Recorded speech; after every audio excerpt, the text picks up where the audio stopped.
भैया आप सब लोगों को राम राम। एम के कैंपस यूट्यूब चैनल में आप सब लोगों का स्वागत है। आज से हम अपनी नई सीरीज़ स्टार्ट करने जा रहे हैं। नई सीरीज़ नहीं, इसका पहले भी एक पार्ट आ चुका है क्लास 6th का मैथ्स, जिसमें से अब की बार सीईटी मेंस में लगभग 2 क्वेश्चन आए थे। एक तो डायरेक्ट आया था 3 से डिविजिबल का फॉर्मूला, जो मैंने सीधा सीधा बताया था क्लास 6th के। एक बार मैथ्स के नोट्स देखोगे ना, डिविजिबल बाय 2, 4, 8, 3, 9 और अपना 11, 7, 13, इनसे अपना डिविजिबल का डायरेक्ट फार्मूला बताया था उसमें, तो वो आया था। एक मैंने अपना HCF एलसीएम का बताया था, तो उसमें से भी एक क्वेश्चन आया था। तो भाई 2 क्वेश्चन आ गए क्लास 6th से। तो अब आप देख लो, इन क्लासेस को इतना ज़्यादा ऑफ में मत जाने दो और अपना थोड़ा सा कैप्चर करने की ट्राई करो कि भाई हाँ आप लोग इसको ग्रहण कर सकें अपने अंदर।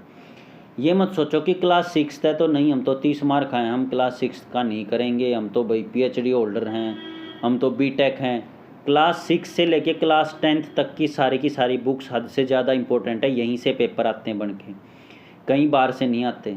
अगर किसी से वो डिविजिबल वाला फॉर्मूला गलत हो गया ना, तो भाई आपको क्लास 6th मैथ करने की ज़रूरत है, दोबारा से कर लेना। आई होप आप समझ गए होंगे। Let's start. आज हम कर रहे हैं क्लास 6th का फर्स्ट, सेकंड या थर्ड भी चैप्टर करेंगे और फोर्थ भी। क्लास फर्स्ट चैप्टर है इंटीजर।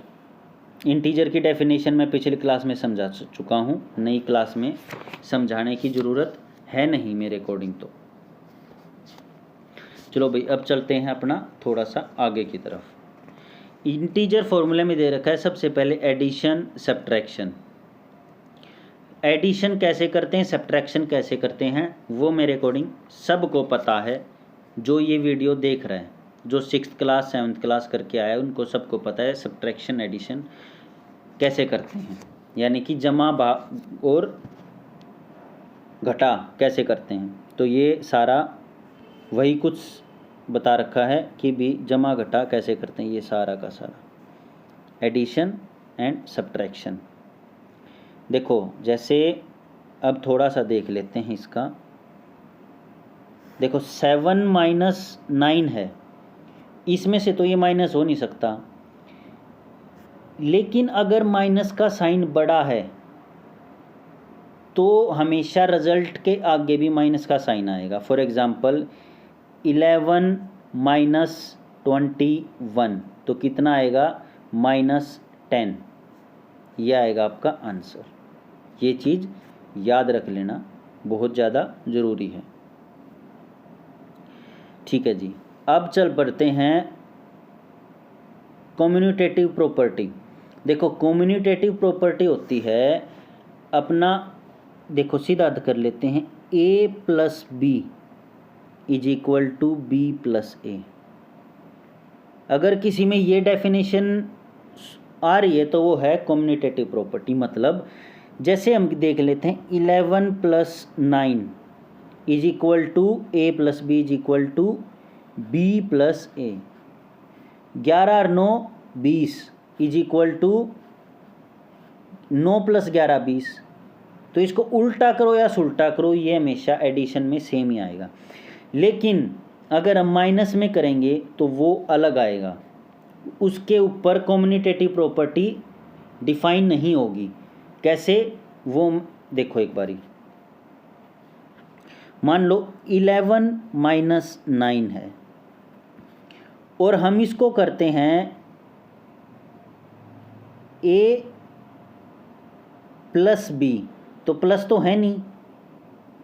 अब इस चीज़ को प्रूव करने के लिए मैं क्या करना पड़ेगा, इसको प्लस का करना पड़ेगा। तो ये प्लस का कर दिया, लेकिन ये पहले किसका था, माइनस का।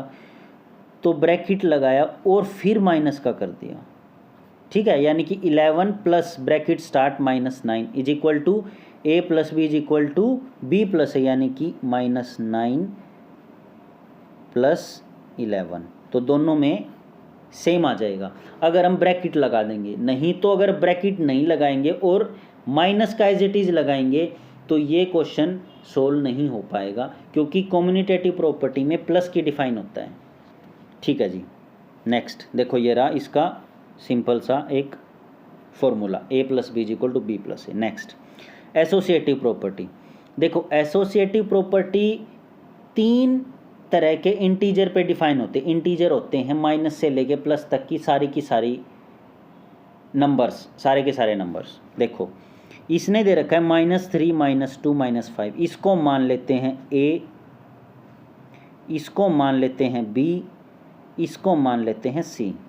अब इसमें होता है A plus bracket start B plus C is equal to A plus B bracket बंद हो जाएगी प्लस सी। अगर किसी में ये चीज़ें डिफाइन कर रही हैं तो वो हो जाता है एसोसिएटिव प्रॉपर्टी। ठीक है जी। जो बच्चे सीईटी की तैयारी कर रहे हैं वो इन दोनों पार्ट्स को थोड़ा सा फॉरवर्ड कर सकते हैं, अगले पार्ट पे जा सकते हैं। देखो एसोसिएटिव प्रॉपर्टी में ए क्या है -3, तो यानी कि माइनस किसके अंदर निकला है, ब्रैकेट के अंदर -3 हो गया। -3 प्लस ए प्लस बी, प्लस किस में है, ये भी -2 में है। ठीक है जी, बड़ी ब्रैकेट बंद होगी प्लस -2 तो -2, ये -5 आएगा, सॉरी सी -5 है ना, -5। ऐसे ही दूसरी तरफ इक्वेशन करोगे तो वो भी सेम आएगी और दोनों का सॉल्यूशन सेम हो जाए। देखो जैसे ये रहा,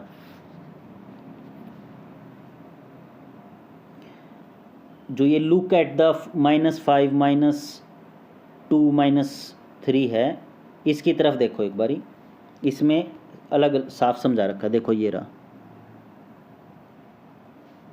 ठीक है। देखो इस वाली लाइन में -3 ए प्लस बी प्लस सी, ए प्लस बी प्लस सी। ठीक है, देखो ये वाली ब्रैकेट आ गई और इसमें ये वाली ब्रैकेट आ गई, इसमें बी प्लस सी पे ब्रैकेट आ गई, इसमें ए प्लस बी पे ब्रैकेट आ गई। तो क्या है, इसमें सॉल्यूशन तो दोनों का एक ही आएगा। बस ये ध्यान रखा है कि हमने जो माइनस है उसको ब्रैकेट के अंदर लेके चलना है, सिंपल। ठीक है जी। अब इसका मेन फॉर्मूला ये है। देखो अब हम मेन चीज़ कर लेते हैं। जैसे मान लो इसी क्वेश्चन में हम करते हैं, इस वाले में -5 -3 -2। देखो -5 एज इट इज आ जाएगा बाहर, ब्रैकेट स्टार्ट होगी -3 -2 -5। ठीक है, नहीं उसमें -5 -2 -7। अगर दोनों माइनस के हो ना तो वो चीज़ ऐड हो जाती है, लेकिन हमेशा साइन माइनस का ही रहता है, ये चीज़ याद रख लेना। और ये क्या है, प्लस -3, यानी कि प्लस माइनस माइनस तो -3। -5 -5 -10 इज इक्वल टू -7 -3 -10। तो यानी कि ये चीज़ प्रूव कर रही है, तो is equal to left hand side is equal to right hand side. ठीक है, समझ में आ गया होगा आई थिंक। और कोई भी आप किसी भी तरह का एग्जाम्पल लेके करना वो इजीली आ जाएगा।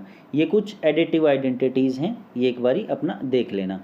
जैसे -23 + 0 कितना हो जाएगा, -23। ये सिंपल से हैं। 0 प्लस में क्या जोड़ें कि -43 आ जाएगा, तो जो 0 के प्लस में जोड़ो -43 तो -43 आएगा। ओके, तो इसमें हम यहाँ पे कुछ भी लिख सकते हैं, -7 लिख दो, आंसर कितना आ जाएगा, -7। सिंपल। चलो नेक्स्ट की तरफ चलते हैं हम। ये थोड़ा सा एक्सरसाइज दे रखी है, ये एक्सरसाइज एक बारी कर लेना फटाफट। अब इसमें दे रखा है इंटीजर का मल्टीप्लिकेशन कैसे होता है, मतलब प्लस और माइनस के जो होते हैं ना उनका मल्टीप्लिकेशन कैसे होता है। यहाँ से सीईटी वाले स्टार्ट कर सकते हैं अपना देखना इंटीजर का मल्टीप्लिकेशन, क्योंकि डायरेक्ट पेपर में आता है। और पहले वाला भी देख लेना, एडिशन और सब्ट्रैक्शन वाले इंटीजर में एसोसिएटिव और कम्युनिटेटिव प्रॉपर्टीज़, क्योंकि वो डायरेक्ट पेपर में आता है। एक मुश्किल सी एक लाइन दे देगा और उसमें कह देगा प्लस माइनस ये सारी चीज़ें करके और बताओ क्या आंसर आएगा। तो देखो अब ये है, ये देख लेते हैं हम क्या आएगा। 4 × -8, देखो मल्टीप्लाई हो ना तो 2 नंबर हमेशा मल्टीप्लाई करो सबसे पहले। 8 चौक 32, 8 4 जा 32। अब देखो कहीं पे माइनस का साइन है, तो माइनस आ जाएगा। ठीक है जी, ये है सिंपल सा तरीका। ये अब ये चीज़ सोल्व करके देख लेना। नेक्स्ट, अब देखो ये है सेम 3 इंटू 5 15। जीरो को किसी भी नंबर से मल्टीप्लाई करोगे तो वो हमेशा जीरो आएगा, सिंपल। अब 5 को -1 से किया तो -5। तो पहले भी बताया था आप लोगों को कि मल्टीप्लाई कर दो, उसके बाद जो भी वैल्यू दे रखी है माइनस की वो लगा दो और आप लोगों का आंसर इजीली आ जाएगा। चलो अब नेक्स्ट की तरफ चलते हैं हम। देखो जैसे ये इसका ये सूत्र दे रखा है, a multiply minus b is equal to minus a multiply B is equal to, minus common ले लो बाहर, a इंटू बी। सिंपल, कोई ज़्यादा प्रॉब्लम नहीं। अब अगर दो नेगेटिव इंटीजर हों, अब हमने क्या किया था, एक नेगेटिव का यानी कि माइनस ए है या माइनस बी है, इन दोनों में से एक माइनस है। अब हम करेंगे अगर दोनों के दोनों माइनस हैं तो कैसे करेंगे, तो करेंगे देखो जैसे -3 मल्टीप्लाई -1, तो क्या हो जाएगा, 3 1 जा 3। अब अगर एक माइनस होता है इन दोनों में से तो आ जाता माइनस। देखो एक माइनस है, माइनस लगा दिया, एक और माइनस है तो प्लस हो गया। तो ये -3 इंटू -1 हो जाएगा +3। ये याद रख लेना। अगर माइनस में दोनों डिजिट के आगे मल्टीप्लाई में गुणा में अगर दोनों नंबर के आगे माइनस है और फिर गुणा कर रखा है तो आंसर हमेशा प्लस में आएगा। तो यहाँ से क्या समझे आप लोग, minus multiply minus is equal two plus. ठीक है, ये समझ के रख लेना अपना। अब ये क्वेश्चंस हैं, ये एक बारी सॉल्व करो। इसका क्या आएगा, -4 मल्टीप्लाई 0, नहीं -4 नहीं आएगा, इसका आएगा 0। 0 को किसी भी नंबर से मल्टीप्लाई करो तो 0। और सीटी वालों तुमने सही आंसर दिया है। इसका बताओ, -4 मल्टीप्लाई -1, राइट 4। -4 multiply -3, right 12। जिसने माइनस बताया है वो गलत है, प्लस का आएगा, दोनों के आगे प्लस का आएगा। ठीक है, नेक्स्ट।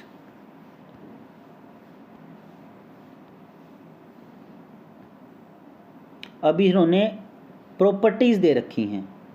ये प्रॉपर्टीज़ हैं कि भी अगर ब्रैकेट के अंदर है मल्टीप्लाई तो क्या आएगा, वही सारी है जो पहले था एज इट इज़। देखो अब इसका देखो आंसर क्या आएगा, 30 इंटू 12। देखो ऐसे में होता है ना, आप लोगों को प्रॉब्लम होती है तो पहले क्या करो, 12 को 3 से कर लो, 12 3 36, 36 लिख लो। अब 0 है तो 0 लगा दो, तो यानी कि 12 इंटू 30 360। अब एक माइनस का है तो माइनस का लगा दो, तो यानी कि -360 आंसर आ जाएगा। इसमें क्या आएगा, प्लस, इसमें प्लस, इसमें माइनस, मल्टीप्लाई करते रहना अपना। ठीक है, ये सिंपल सा था आप लोगों का। अब हम नेक्स्ट, अब देखो ये रहा a into B is equal to B into A. तो ये भी कॉम्यूनिटेटिव, एडिशन में भी कॉम्यूनिटेटिव प्रॉपर्टी होगी, मल्टीप्लिकेशन में भी कॉम्यूनिटेटिव प्रॉपर्टी होगी। कॉम्यूनिटेटिव प्रॉपर्टी क्या होता है, a plus B is equal to B plus A. ठीक है, और a multiply B is equal to B multiply A. समझे, जिसमें ये दोनों दूसरी तरफ जाके उल्टे हो जाएं और बीच का साइन सेम रहे, उसको कहते हैं कॉम्यूनिटेटिव प्रॉपर्टी। सिंपल। नेक्स्ट चल लेते हैं अब हम एसोसिएटिव। ये ठीक है, मल्टीप्लाई हो गया। एसोसिएटिव भी होती हैं अपनी ये सारी की सारी डिजिट्स। नेक्स्ट एक्सरसाइज अपनी ये डिविजिबल का होना चाहिए, यस, डिवीज़न ऑफ इंटीजर्स। ये जो चैप्टर करवा रहा हूँ ना बहुत ज़्यादा इंपॉर्टेंट है ये। डिवीज़न ऑफ इंटीजर्स, यानी कि जो इंटीजर है उसका हम डिवीज़न कैसे करेंगे। देखो 15 डिवाइडेड बाय 3 तो क्या आएगा, 5। ऐसे होता है डिवाइड, डिवाइड को कहते हैं अपन, अब हिंदी में मेरे को ध्यान नहीं आ रहा, भाग, भाग कहते हैं हिंदी में। अब हम कुछ क्वेश्चंस देख लेते हैं। राइट, देखो -12 डिवाइडेड बाय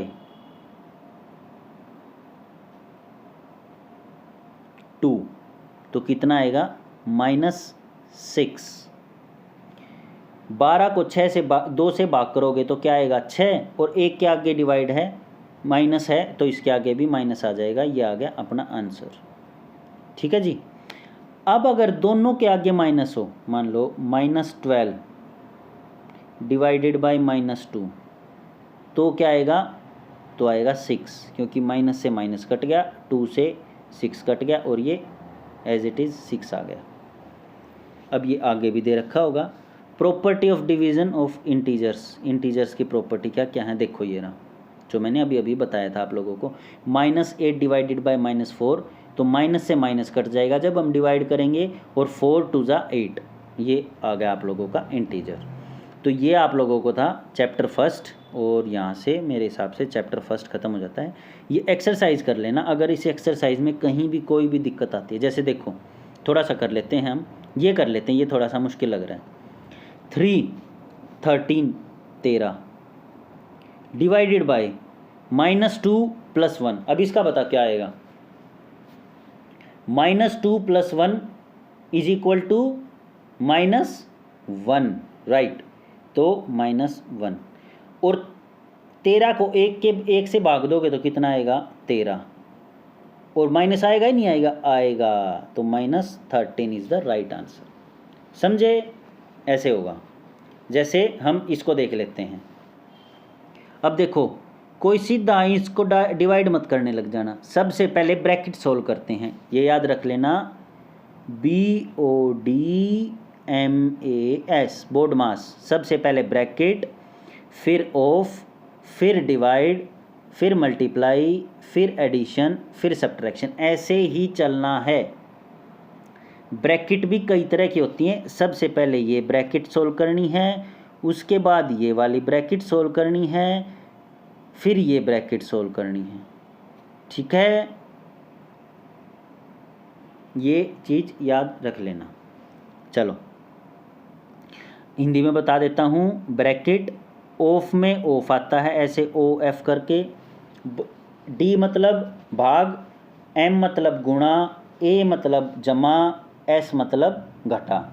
ये याद रख लेना, इसी के अकॉर्डिंग आता है आप लोगों का क्वेश्चन। हमेशा याद रख लेना कि कोई भी आप इक्वेशन सोल्व करते हैं ना मैथ्स में, तो ऐसे ही करनी है आप लोगों को। चलो अब ये क्वेश्चन सोल्व कर लेते हैं। -6 + 5 -1 डिवाइडेड बाय, ठीक है जी, -2 + 1 तो -1, -1 को -1 से डिवाइड करेंगे तो 1 आएगा आंसर। तो यानी कि 1 से तो 1 कट गया, और 1 से का भाग करोगे तो 1 ही आएगा, तो आंसर हो गया 1। ठीक है, ये अपना सोल्व कर आप लोगों को है, ये सारे एक बार ही सोल्व कर लेना। ठीक है, 369 को किससे डिवाइड करेगी? 369 आए, 1 से, -1 से मत कर देना, नहीं तो -369 आएगा। ठीक है, ये क्वेश्चंस हैं, ये देख लेना एक बारी अपने सारे के सारे। हम लोगों ने ये सारी की सारी चीज़ें पढ़ी हैं, और फर्स्ट चैप्टर कंप्लीट होता है आप लोगों का। अगर समझ में आया हो तो वीडियो लाइक कर देना और शेयर कर देना। जो भी आपका 6th 7th क्लास में है आप लोगों का कोई भी ब्रदर सिस्टर, उसको कर देना ये शेयर, ताकि उसका कुछ भला हो जाए। और जो गवर्नमेंट जॉब्स की तैयारी कर रहे हैं उनके लिए बहुत ज़्यादा इंपॉर्टेंट चैप्टर्स हैं ये, इनको हल्के में मत लेना। तो all the very best and signing out.